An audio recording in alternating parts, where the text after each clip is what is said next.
क्या आप जानते हैं कि दुनिया में वैक्सीनेशन की शुरुआत कब और कैसे हुई? मतलब इंजेक्शन के आविष्कार के बाद किसी ऐसे टीके की खोज कब हुई जिसने बीमारियों को पनपने से रोक दिया? आपको बता दें कि कोरोना के पूर्व दुनिया प्लेग, चेचक, हैजा, typhoid, tetanus, rabies, TB, polio जैसी महामारियों से रूबरू हो चुकी है। सदियों से किए जा रहे अध्ययन और शोध बताते हैं कि इन महामारी से निजात दिलाने के लिए शोधकर्ताओं एवं वैज्ञानिकों ने वैक्सीन की खोज और संक्रामक बीमारियों से निजात दिलाई। पहली वैक्सीन की खोज। दुनिया में कई दशकों तक चेचक का प्रकोप जारी रहा था। इसकी वजह से कई लोगों को जान गंवानी पड़ी। चेचक दुनिया की पहली बीमारी थी जिसके टीके की खोज हुई थी। आपको बता दें 1796 में अंग्रेज चिकित्सक एडवर्ड जेनर ने चेचक के टीके का आविष्कार किया था। इस आविष्कार से आज करोड़ों लोग चेचक जैसी घातक बीमारी से ठीक हो चुके हैं। चेचक का टीका दुनिया के लिए एक चमत्कार से कम नहीं था। आपको बता दें कि अपने विद्यार्थी जीवन काल में ही एडवर्ड जेनर ने कैप्टन कुक की समुद्री यात्रा से प्राप्त प्राणी शास्त्रीय नमूनों को इकट्ठा करना शुरू कर दिया था और शोध कार्य में लगे हुए थे। एडवर्ड जेनर ने चेचक के टीके के आविष्कार के लिए इंग्लैंड में प्रचलित एक मान्यता को आधार बनाया था। इसके अनुसार जिस व्यक्ति को काउपॉक्स हो गया है उसे चेचक नहीं हो सकता। इसी के आधार पर जेनर ने चेचक के टीके का आविष्कार किया था। काउपॉक्स बीमारी का असर गायों के थनों पर पड़ता है और जो भी इस रोग से पीड़ित गाय का दूध होता है उससे ये बीमारी हो जाती है। इस रोग से छोटे छोटे घाव, फुंसियां हाथों में हो जाते हैं, लेकिन रोगी को कोई विशेष कष्ट नहीं होता। Jenner Saint George Hospital London में अपना परीक्षण कर रहे थे और फिर अपना परीक्षण पूरा करने के बाद वे अपने गांव आ गए और यहीं पर अपनी उन्होंने प्रैक्टिस शुरू की। फिर सन 1775 में इन्होंने ये सिद्ध कर दिया कि गोनसूरी यानी ये काउपॉक्स में दो विभिन्न प्रकार की बीमारियां मिली होती हैं, जिनमें से केवल एक चेचक से रक्षा करती है।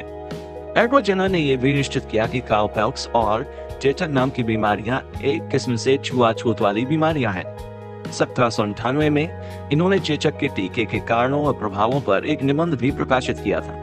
आपको बता दें कि चेचक यानी कि चिकन पॉक्स उस समय इतनी खतरनाक बीमारी थी कि जिसकी वजह से कई लोगों को जान गंवानी पड़ गई। यहाँ तक कि अमेरिका में पहली बार इस वैक्सीन को लेकर कानून तैयार किया गया था। अमेरिका में स्मॉल पॉक्स वैक्सीन सभी को देना अनिवार्य कर दिया गया था। भारत में वैक्सीन की शुरुआत। ब्रिटेन में स्मॉल पॉक्स का टीका बना लेकिन भारत तक उसका पहुंचना मुश्किल हो रहा था। आपको बता दें कि उस समय भारत में भी चिकन पॉक्स बीमारी बहुत तेजी से फैल रही थी। टीका बनने के तुरंत बाद उसे भारत लाने की कोशिश शुरू हुई, लेकिन रास्ते में कई अड़चनें थी, जैसे समुद्र के रास्ते से खेप भेजने पर टीका एक्सपायर हो जाता था। ऐसी मुसीबत आने का कोई मतलब नहीं था। अगर टीके पहुंच भी जाए तो देश में कोल्ड चेन का बंदोबस्त नहीं था, उन्हें लंबे समय तक सुरक्षित रखा जा सके। बता दें कि हर एक टीके के लिए एक निश्चित तापमान होता है जिस पर उसे सेफ रखा जाता है। भारत की गर्मी टीकों को समय से पहले एक्सपायर कर देती थी। फिर कुछ दिनों में समस्या से निपटने के लिए खास पैकेजिंग तैयार की गई ताकि वो समुद्र की नमी सह सके और देश के गर्म तापमान का असर न हो, और खास रूट से होते हुए वैक्सीन को तेजी से भारत पहुंचाया गया। लेकिन बीमारी के इतने खतरनाक होने के बाद भी चेचक का टीका आने के बाद ऐसा नहीं लगता था कि लोग इसे लेने के लिए उतावले थे, बल्कि वे टीका लेने और टीकाकरण के ट्रायल में शामिल होने से डरते थे।